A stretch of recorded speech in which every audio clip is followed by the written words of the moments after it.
All right, so Ohio State travels to beautiful Eugene, Oregon to take on the Oregon Ducks this Saturday in Autzen Stadium.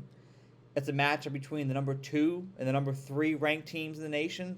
I love these high octane matchups early in the season. It sets the stage for some amazing football to come, and I'm here for it.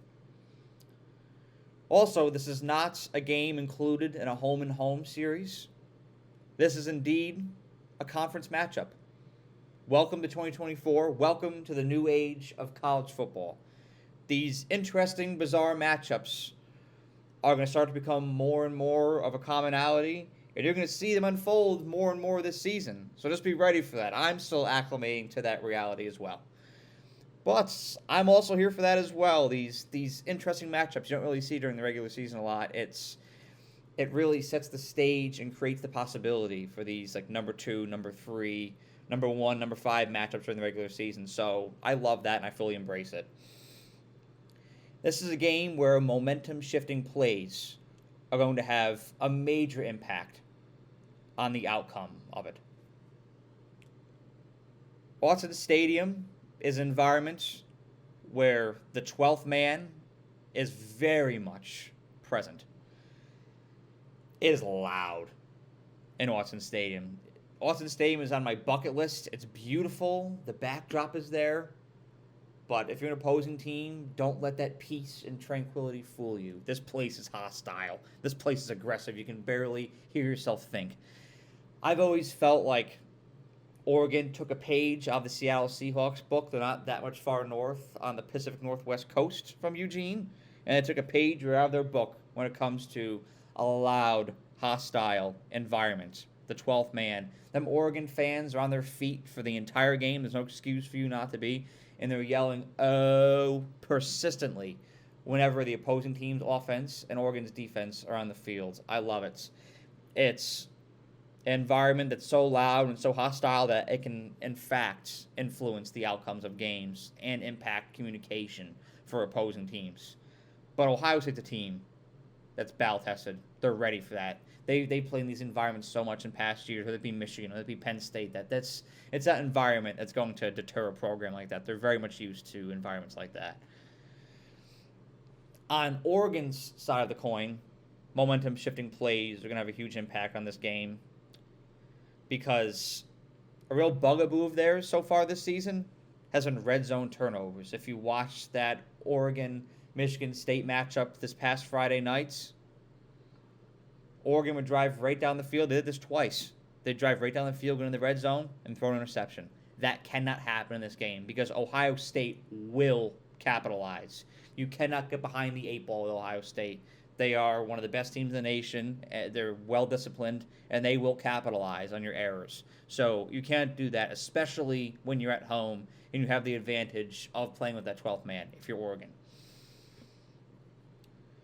Now, I'm not going to sit here and give you a comprehensive analysis of Ohio State because I really don't know who they are.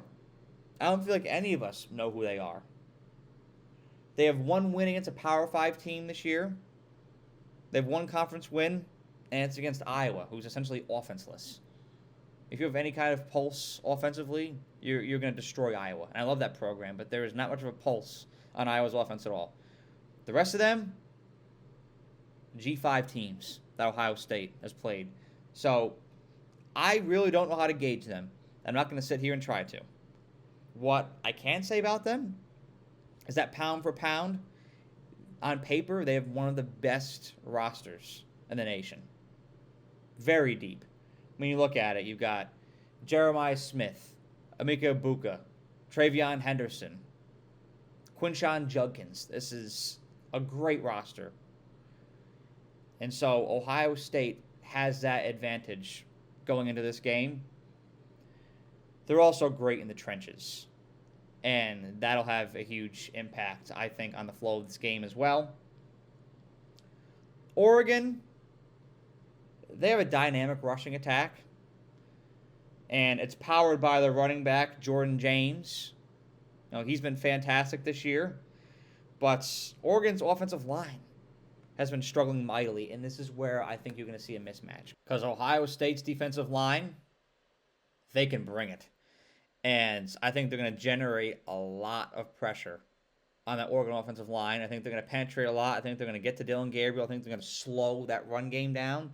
And this is a game, like most, if not all, that will be won in the trenches.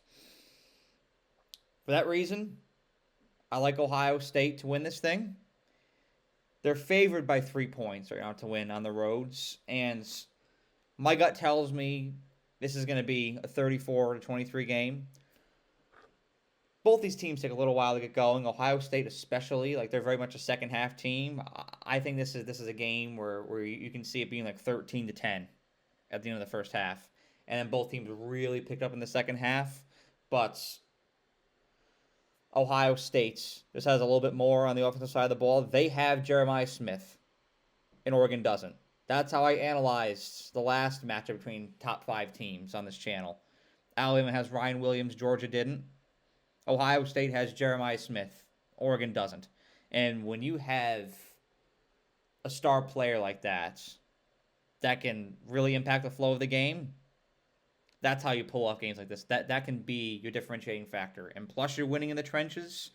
I like Ohio State very much in this one, but I can't wait to pop my popcorn and watch this game on Saturday.